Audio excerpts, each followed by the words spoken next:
So I want to show you something. Ta-da! Wow. Yeah. Oh, that's so cool. Imagine a blueprint, a step-by-step guide, a case study where we peel back the curtains and show you what it takes to sell on Amazon. Welcome to the $1 Million Case Study.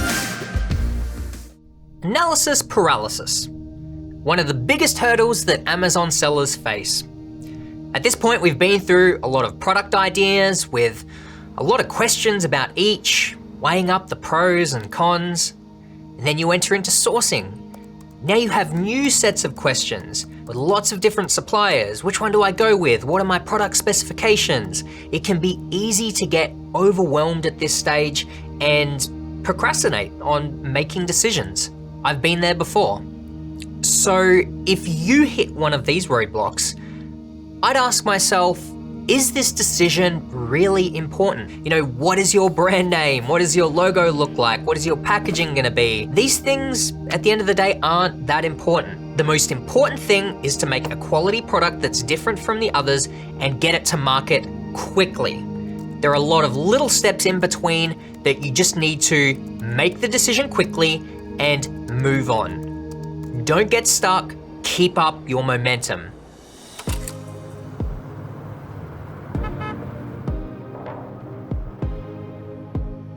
How you doing, Carrie? Doing great. So tell me, what are we gonna be covering today? Today we're going to be talking all about sourcing. This includes how to find suppliers and best practices to reach out to them. Now, if you're following along at home, then you'll be able to follow these steps as well. If you're enjoying the case study, then make sure to hit that subscribe button below this video and the bell icon so that you don't miss out every time we launch a new episode. Let's get started.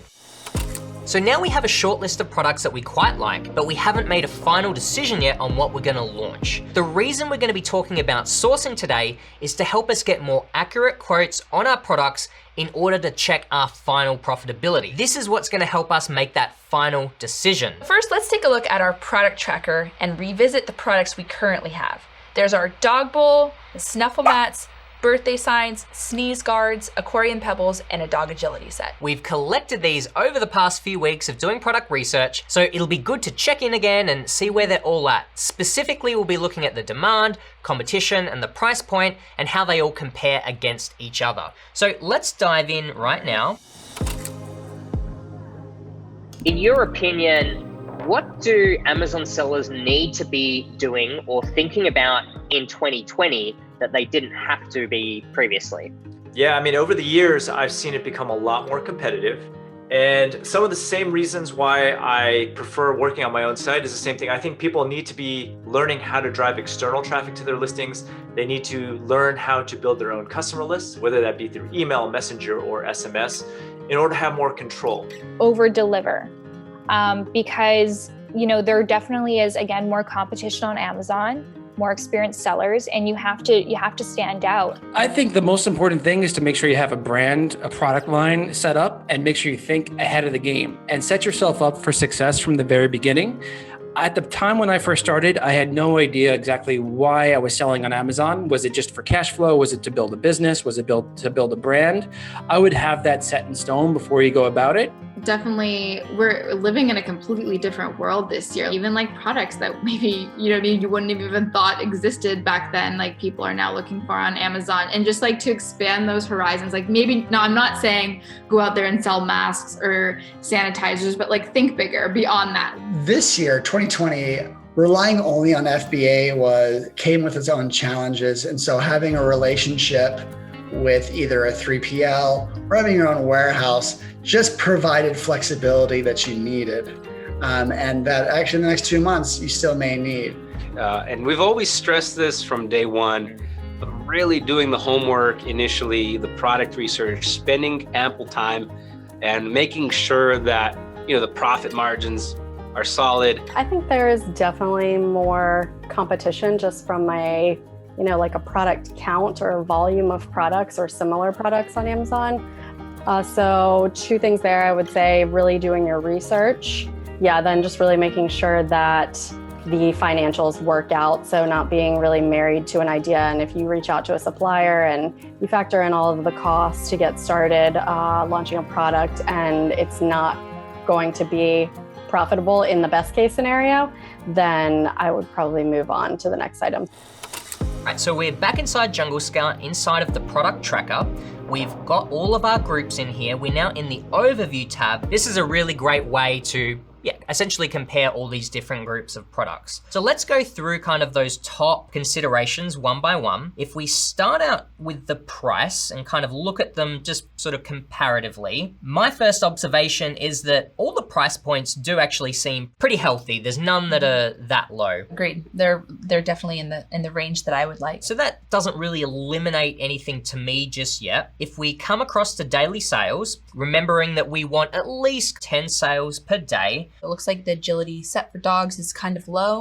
The Okay. snuffle mats, also great demand. The sneeze guards, although it seems like it's low demand, I think that there's some sets of 25, and I think there's definitely some demand and upcoming demand for that. That's where you kind of need to look at all of the numbers together. So that might look low when you're looking at just the daily sales, but if you look at the average price, it's a lot higher. So when you multiply that out and you look next door at the daily revenue, you'll actually see that this is one of, or if not the highest one. It's a larger ticket item that doesn't sell as much, but that's a lot more revenue. Out of all of these, they're all pretty good, but to me, I feel like the agility sets is perhaps a little bit low, so we possibly might eliminate that one out of this lineup. If we move on over to the average reviews or the competition, the sneeze guard's really low competition. It does seem like an emerging product. And What the else? sneeze guards we looked at are for student desks. I don't know if we looked for office desks, if that's any different, or that's something we could probably check out as well. I think there was a little bit more exploring we could do there, as Yeah. there was different types of sneeze guards and the privacy shields. The snuffle mats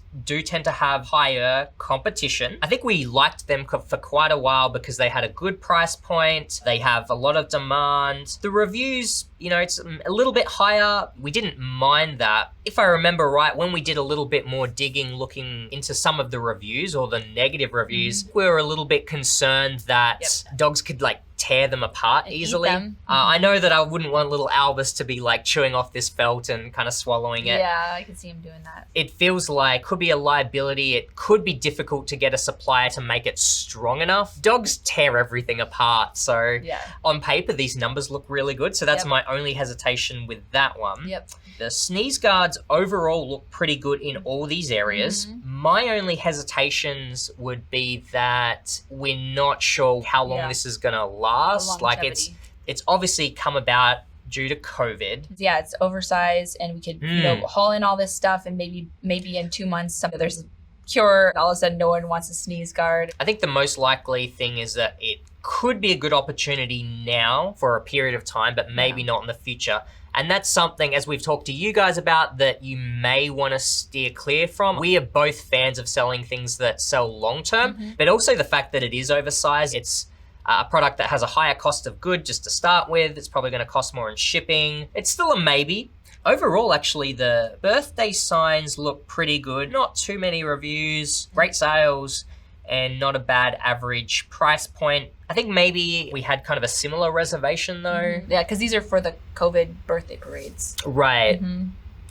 But we look at our dog bowls. In these boxes, good price point. I think we were actually looking at selling one a little bit higher. We were pretty confident we could do that by making a really pretty cute bowl. The sales are really good. The average number of reviews, this number's pretty low, but that's, I guess, for our specific bowl. I guess dog bowls in general are quite competitive.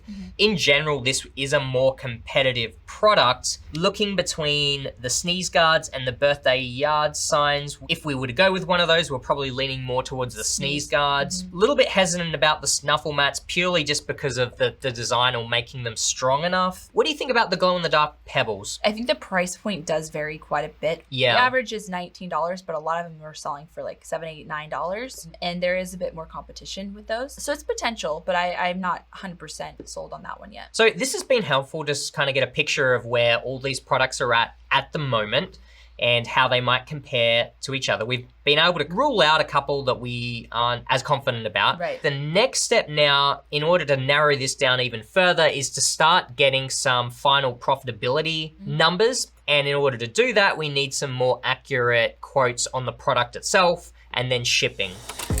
One person that really understands sourcing and how to communicate effectively with suppliers is Gary Huang from 80/20 Sourcing. He joined Greg in the second season of $1 Million Case Study and gave some great insight into sourcing then. I've been chatting with him recently where he shared some more great tips on communicating with suppliers.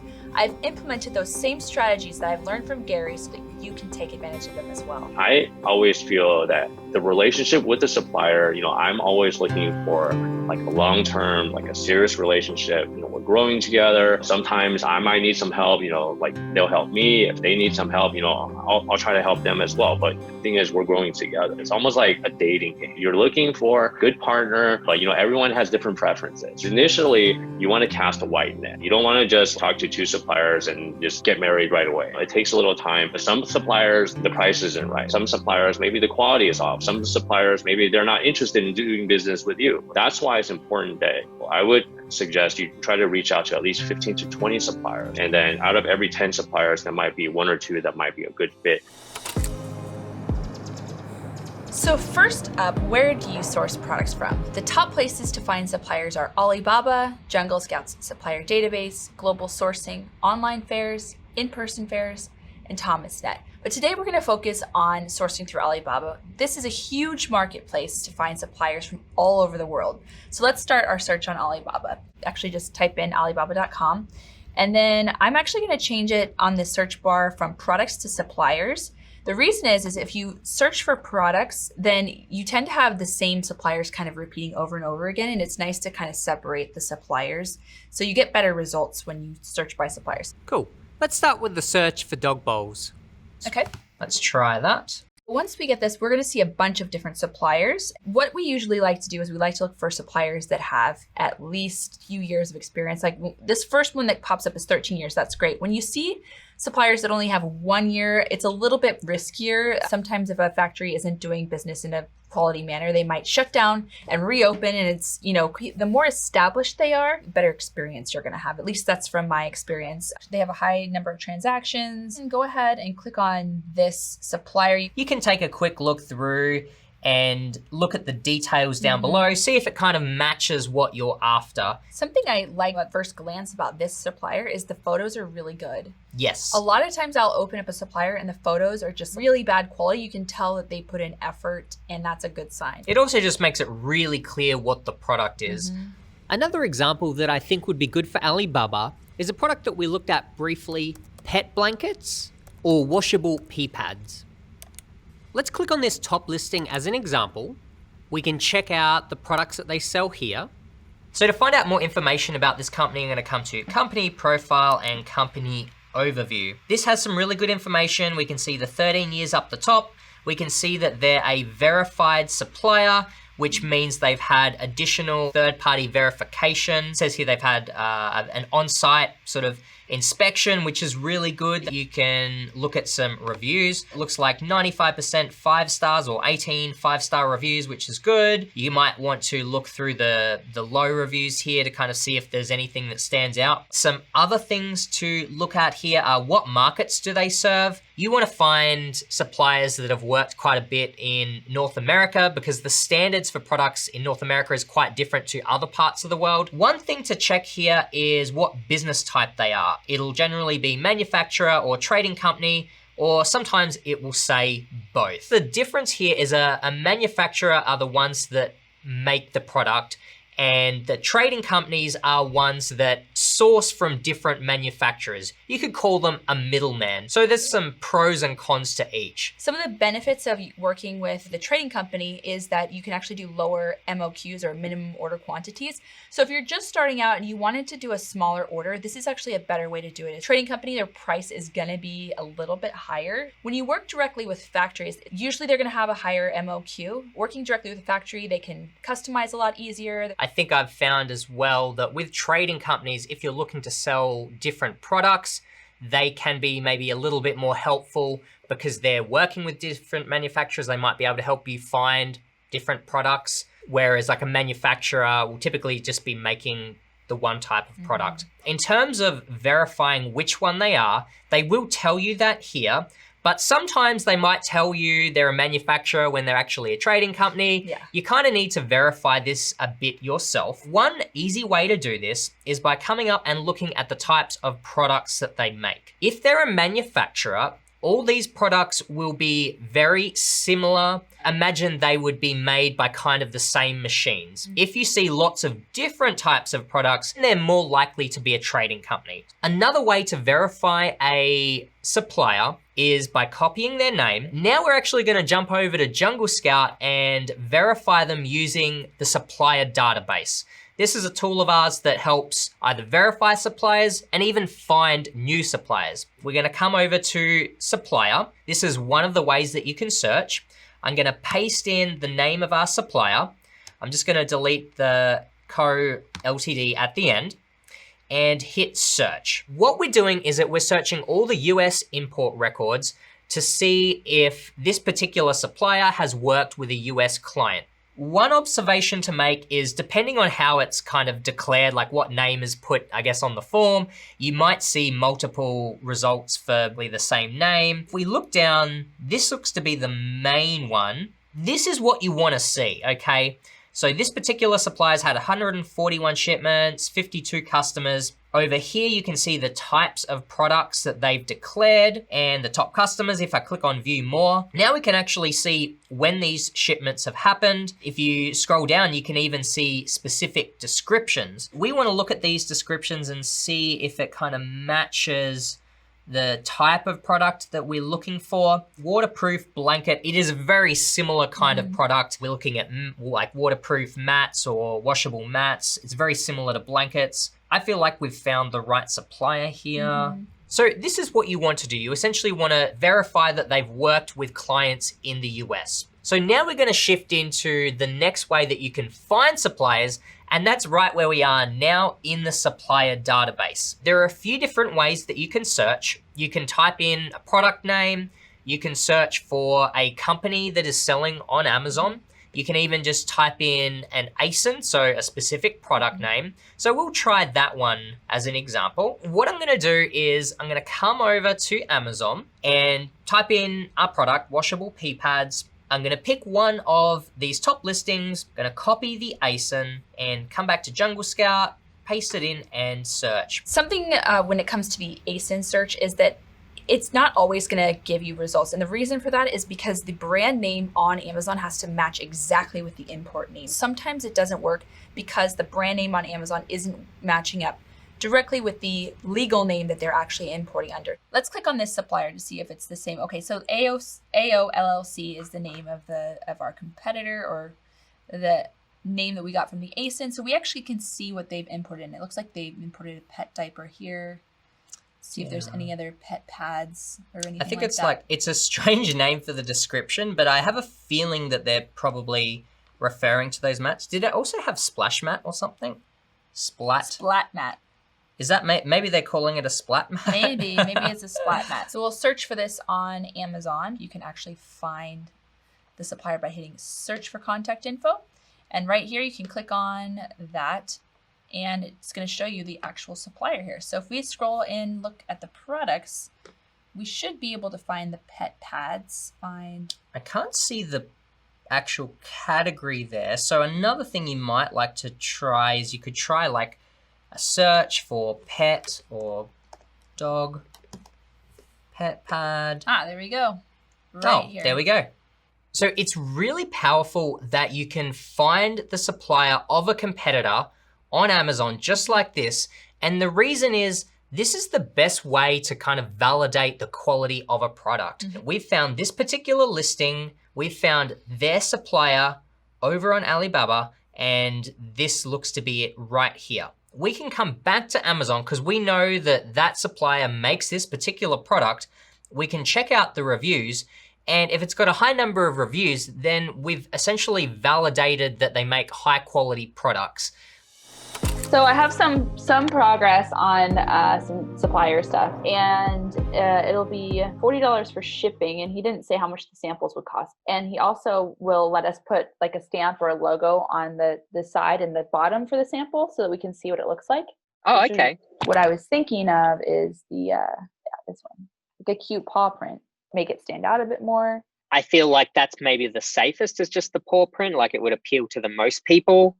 So overall, what are you thinking? Are you thinking we get quotes and figure out how much we can get and sell both either this product or the dog bowl bundle, and we'll see which one kind of seems like a better option?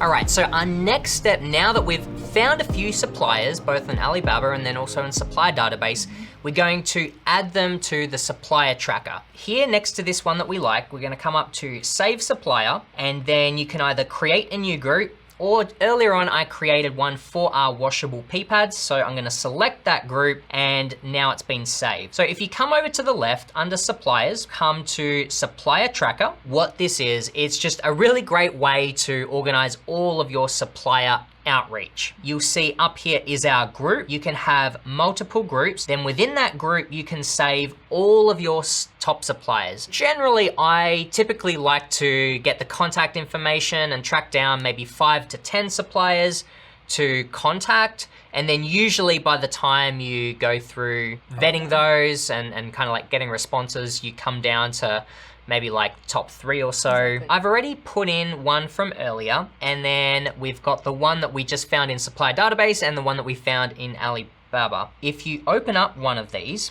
we've got lots of options here. You can see all of that information, so that's saved. You can always access that, but we can also add additional contact information. If you want to give them a nickname, so it's easier to identify which one you're looking at. If you have a specific contact that you're talking to, you can enter that in here, phone number, email address, and so on. So now we've shown you 2 different ways to find suppliers on Alibaba and then also through Supplier database and how to verify them. The next step is to reach out and collect some quotes. So I want to show you something. Yay! Ta-da! Wow. Yeah. Oh, that's so cool. I actually really like the black. I feel like this will be great for people who have bulldogs and, you know, big, burly, manly dogs. I don't know how to describe it. This is the pink one, and you'll be able to see the dent, I think. Again, there's rubber on the bottom, so it doesn't slide around. It's really quite nice. Super cute. I like it a lot. And then the last one is turquoise one, which is also very nice. Ooh. It has a dent as well, right there. Like, this is the box that it came in, right? Look at this one. It's all flimsy. Like, if this was an individual item in Amazon, it'll get dented pretty easily, I think. So what I wanted was a sturdier box. Like, this box should be like one of those sturdy boxes so that nothing can dent it, really. I do think these bowls are really awesome. I just don't want it to get dented so easily. I think just like the number of people that are now buying dogs and puppies and stuff has gone up. So I think it'll only increase. Yep. And I'm excited because I'll be there next Wednesday, all set, ready to go. Yay. These are the most important elements to include in your message. First, introduce yourself. You want to sound professional, but you don't need to lie and inflate who you are. Next, you want to build credibility. And by that I mean, you want to give them an idea where you're going to be selling, such as an online channel or e-commerce, and then give them a rough estimate of how much you think that you'll be selling. This helps them know that you're serious, because think about it from their perspective, they're looking to build good relationships with people that are serious. Next is to lay out your product requirements. So ask the key questions that are important for your product. You'll want to include what your product is, as much detail as you can regarding the product specifications and any modifications that you might want. It's also ideal to include a picture of your product with the modifications clearly marked. You can use a tool such as Snagit to do so. Just take an example of the generic product, take a photo of it, and then you can start pointing out all of the changes that you want, if it's length or like put the specific dimensions on there. Snagit allows you to circle and highlight things. You can add text, arrows, and you can be really specific so there's no confusion. This eliminates a lot of back and forth messaging. Also, include any questions that you might have. Number all of your questions. This makes it easier for them to respond to each question, and it can also help you evaluate their responses. Some other potential questions you could ask are, can you send me a sample? How much is the sample? What payment terms do you offer? What is the minimum order quantity? What is the lead time? Are you aware of any patent or certification issues for this product? You can send these messages either on Alibaba, or you can click on the search contact information in the supplier database, and you can find often their website and email addresses so that you can contact them directly. Keep in mind that you won't hear from everyone you contact, and of the responses that you do get, not all of them will be great quality. So you want to start by messaging as many as possible. For example, I typically contact at least 15 to 20 suppliers. Sometimes you might struggle to find enough suppliers to contact. So another option to get quotes is called an RFQ, or request for quote, which is kind of like posting on a job board. So instead of contacting individuals, suppliers will respond to your post. The process of sorting through these then is the same as messaging them and responding individually. So now let's talk about evaluating these responses. The top things to look for are they reply to you quickly, they reply to every question of yours, and they have good communication and are easy to understand. The quote itself is important, of course, but the quality of their response is also really important because you're trying to build a long-term relationship. All right, so now we've covered how to find suppliers using Alibaba and Supplier database, as well as how to vet them. We've also covered best practices for outreach and how to evaluate those responses. If you're following along with us in the case study, then I encourage you to join the $1 Million Case Study Challenge. The first steps are joining our private Facebook group. Each week you'll receive action items so that you can follow along and be building your own business. The link is in the description. Then your next step is to order samples from the suppliers that you've gotten good responses from. Then in the next episode, we're gonna show you how to evaluate the samples you receive, and you'll also get to see us do the same thing. Once you've done that, you'll be ready to make your final decision on a product to sell. In the next episode of the $1 Million Case Study, I talk through legal issues and how to avoid them. We also evaluate some samples with the help of my golden doodle pup. You'll also learn how we almost lost $5,000 on a product idea. All this and more in the next episode. I'll see you there.